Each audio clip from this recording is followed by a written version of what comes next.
नमस्कार दोस्तों।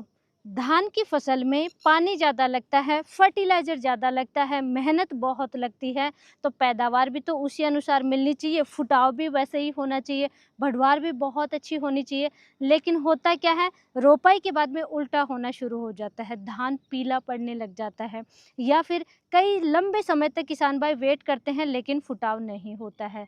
बढ़वार पकड़ लेगा धान लेकिन कल्ले ज़्यादा नहीं निकलते हैं। ऐसा फ़ॉर्मूला बताऊँगी जो शायद आपने कभी सुना भी नहीं होगा या आज तक आपने ऐसा फ़ॉर्मूला अप्लाई नहीं किया होगा। इतने ज़बरदस्त कल्ले निकलेंगे कि आप गिनते-गिनते थक जाओगे। बहुत ही शानदार फुटाव देखने को मिलेगा और सिर्फ़ एक बार आपको वो कॉम्बिनेशन बना के फर्टिलाइज़र डालने होंगे दोस्तों। तो ऐसा कौन-सा फ़ॉर्मूला है, ऐसा जादुई तरीका कौन-सा है जिससे एक बार आप अप्लाई करके अपनी धान की फसल में आपके मन के मुताबिक आप फुटाव ले सकते हैं, बढ़वार ले सकते हैं। दोस्तों, अगर आप धान की खेती कर रहे हैं, आज का वीडियो बहुत इम्पोर्टेंट होने वाला है, लास्ट तक आप ज़रूर बने रहें।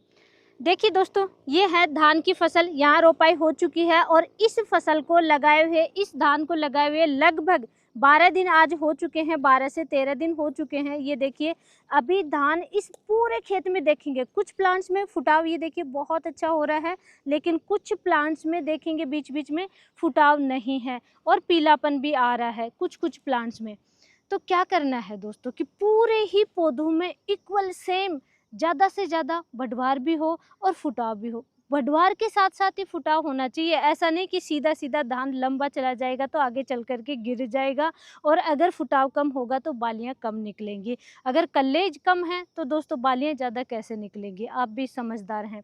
तो क्या करना है, इसके लिए धान में सबसे ज़्यादा देखिए किस चीज़ों की आवश्यकता होती है? सबसे पहले तो पानी ज़्यादा चाहिए। जहाँ पे भी पानी ज़्यादा होता है वहीं पे धान की खेती होती है। पानी के बाद में दूसरा जो सबसे इम्पोर्टेंट होता है धान की फसल में वो है नाइट्रोजन। तो नाइट्रोजन के लिए सबसे सस्ता सोर्स और सबसे आसानी से मिलने वाला फर्टिलाइज़र है दोस्तों यूरिया। यूरिया फर्टिलाइज़र आपको डालना है, लेकिन यूरिया के साथ-साथ में अन्य चीज़ें भी डालने हैं। अभी हमारे यहाँ पे किसान भाई से बात हुई, डिस्कस हुआ, किसान भाई क्या करते हैं, सिर्फ़ यूरिया फर्टिलाइज़र ही डाल देते हैं रोपाई के 20 दिन बाद में। 20 दिन, 25 दिन बाद में, लगभग 15 दिन से लेकर के 20-22 दिन के करीब होता है धान की फसल, उस समय किसान भाई फर्टिलाइज़र डालते हैं। लेकिन सिर्फ़ यूरिया डाल देते हैं या ज़्यादा से ज़्यादा उसमें पोटाश और भी मिला देते हैं। लेकिन दोस्तों, ये तो सिर्फ़ नाइट्रोजन और पोटाश ही हुआ, बाकी क्या हुआ? बाकी अन्य पोषक तत्व कहाँ से मिलेंगे धान को? और अन्य पोषक तत्व नहीं मिलेंगे तो फुटाव ज़्यादा कैसे होगा? तो सबसे पहले तो नाइट्रोजन के लिए आपको यूरिया फर्टिलाइज़र लेना है। नाइट्रोजन से ज़्यादा क्लोरोफिल बनेगा, धान पीला नहीं पड़ेगा, भोजन प्रॉपर तरीके से बना पाएगा और बढ़वार फटाफट पकड़ जाएगा।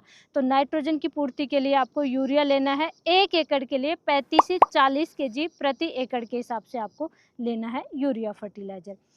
अब यूरिया के बाद में सबसे ज़्यादा आवश्यकता होती है दोस्तों फुटाव के लिए, कल्ले ज़्यादा से ज़्यादा निकले। और कुछ किसान भाइयों का, जैसे यहाँ पे भी हम देख रहे हैं, बीच-बीच में कुछ-कुछ पौधों में पीलापन आ रहा है। तो किस चीज़ की कमी सबसे ज़्यादा होती है दोस्तों? धान की फसल में जिंक की कमी। धान में मोस्टली जिंक की कमी बहुत ज़्यादा देखने को मिलती है, क्योंकि किसान डीएपी डालते हैं या एसएसपी बहुत ज़्यादा डालते हैं, फास्फोरस ज़्यादा डालते हैं और जहाँ पे फास्फोरस की ज़्यादा डालेंगे वहाँ पे जिंक की कमी देखने को मिलती है। तो इसलिए आपको जिंक अब यूरिया के साथ में डालना चाहिए, क्योंकि दोस्तों फास्फोरस के साथ में डाल नहीं सकते जिंक, नहीं तो ना तो फास्फोरस मिलेगा ना ही जिंक मिलेगा। इसलिए इस समय जब भी आपकी धान की फसल लगभग 20 दिन की हो जाए, उस समय आपको यूरिया के साथ में जिंक डालना है। और जिंक के लिए सबसे बेस्ट फर्टिलाइज़र है, मिट्टी का पीएच हाई है, कम है, नॉर्मल मिट्टी है, चिकनी मिट्टी है, कैसी भी मिट्टी है, जिंक सल्फेट सबसे बेस्ट फर्टिलाइज़र है और सबसे आसानी से मिल जाता है। जिंक सल्फेट में दोस्तों 33% वाला जिंक भी आता है, 21% वाला भी जिंक आता है। 33% वाले जिंक सल्फेट में 33% जिंक आएगा और 15% सल्फर आता है। वहीं 21% वाले जिंक सल्फेट में 21% दोस्तों जिंक आएगा और सल्फर आता है। तो आपको क्या करना है, अगर 21% वाला जिंक सल्फेट मिल रहा है तो 10 केजी प्रति एकड़ के हिसाब से जिंक सल्फेट आपको डालना है। वहीं 33% वाला मिल रहा है तो परसेंटेज थोड़ी ज़्यादा इसमें हो जाती है। इसलिए आप, अगर धान की फसल में पीलापन है तो 5 से 7 केजी आपको डालना है। 7 केजी आप डालिए आराम से प्रति एकड़ के हिसाब से। पीलापन नहीं है, धान बिल्कुल स्वस्थ है, ग्रीन है, बढ़वार पकड़ चुकी है, फुटाव भी थोड़ा थोड़ा होने लग गया है, तो 5 केजी प्रति एकड़ के हिसाब से भी आप 33% वाला जिंक सल्फेट यूरिया के साथ में डाल सकते हैं। यानी 33% वाला जिंक सल्फेट 5 से 7 केजी डालिए, 21% वाला आप 10 केजी प्रति एकड़ के हिसाब से आपको डालना चाहिए। अब दोस्तों धान की फसल में जो गलती होती है, फुटाव नहीं होता है, वो है दोस्तों बाकी चीज़ों पे फोकस नहीं होता है। देखिए क्लोरोफिल का पार्ट होता है मैग्नीशियम, और मैग्नीशियम की अगर कमी रह गई तो आप चाहे जिंक डालिए, पोटास डालिए, यूरिया डालिए, धान में फुटाव नहीं होगा और बिल्कुल ही धान की फसल कमज़ोर रहेगी, बढ़वार नहीं पकड़ पाएगी, फुटाव फिर भी प्रॉपर तरीके से नहीं होगा। मैग्नीशियम पे फोकस करना है। क्लोरोफिल प्रॉपर बनेगा, ज़्यादा बनेगा, फसल प्रॉपर तरीके से भोजन बना पाएगी, हरापन अच्छा से रहेगा, उसके लिए आपको मैग्नीशियम सल्फेट डालना ही डालना है। धान की फसल जब 20 दिन की हो जाए, लगभग 20-22 दिन की हो जाए, उस समय आपको डालना है इन्हीं खादों के साथ में। मैग्नीशियम सल्फेट भी दोस्तों 5 केजी प्रति एकड़ के हिसाब से आपको डालना चाहिए। नेक्स्ट उसके बाद में धान की फसल थोड़ी सी जैसे बढ़वार पकड़ेगी तो दोस्तों एक बहुत बड़ी समस्या आती है, धान में पत्ता लपेट सुंडी का अटैक बहुत ज़्यादा होता है। अब ये क्यों होता है दोस्तों? ये फॉर्मूला सोशल मीडिया पे क्या कहीं भी आपको कोई भी नहीं बताएगा। देखिए पोटाश की कमी होगी तो रोग ज़्यादा आएंगे, कोई भी फसल ले लीजिए, पौधा ले लीजिए, धान की फसल ले लीजिए, फंगस जनित रोग ज़्यादा आएंगे पोटाश की कमी होगी तो।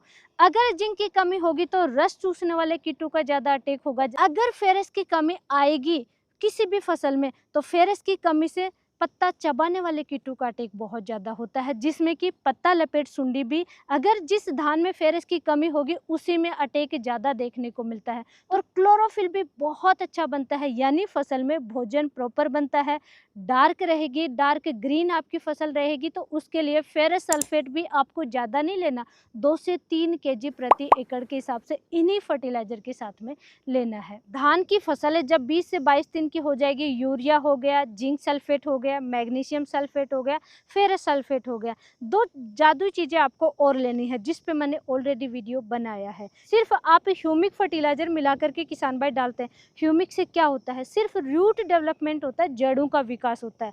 आपको ज़्यादा से ज़्यादा कल्ले चाहिए, धान स्वस्थ चाहिए और फटाफट बढ़वार और फुटाव होनी चाहिए, तो उसके लिए शुद्ध सीविड प्रीमियम क्वालिटी वाला सीविड फर्टिलाइजर इन्हीं के साथ में आपको लेना है। और 10 केजी 5 केजी नहीं दोस्तों, सिर्फ 1 केजी लेना है प्रीमियम क्वालिटी वाला, जो 80% शुद्ध आता है, 100% वाटर सोलेबल आता है, पाउडर की तरह आएगा, बिल्कुल पाउडर से आता है, इन्हीं फर्टिलाइजर पे चिपक जाता है वो, इन्हीं के साथ में आपको मिला लेना है।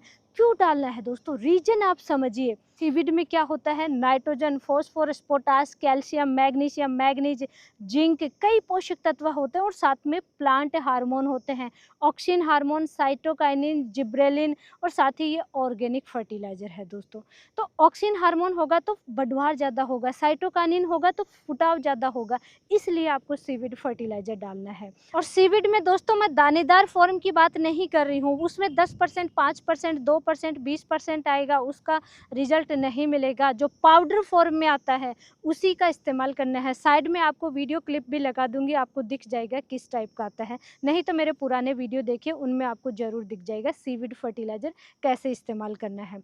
अब इनके साथ में दोस्तों एक चीज़ का ध्यान रखना है, किसी भी फसल में, पौधों में आपको चाहिए कि फसल और पौधे तंदुरुस्त हो जाएं। जो बागवानी की खेती करते हैं, हॉर्टिकल्चर का काम करते हैं, जिनके पास प्लांट्स होते हैं, वो किसान भाई अक्सर इसको ज़्यादा इस्तेमाल करते हैं, स्टोरेज पीरियड बहुत अच्छे से जानते हैं, यानी खाली समय में पौधों को तंदुरुस्त कर देते हैं खिला पिला करके, ताकि आगे चल कर के फीमेल फ्लावर ज़्यादा आते हैं और ज़्यादा प्रोडक्शन मिलता है। तो धान की फसल में भी ये तरीका अपनाइए।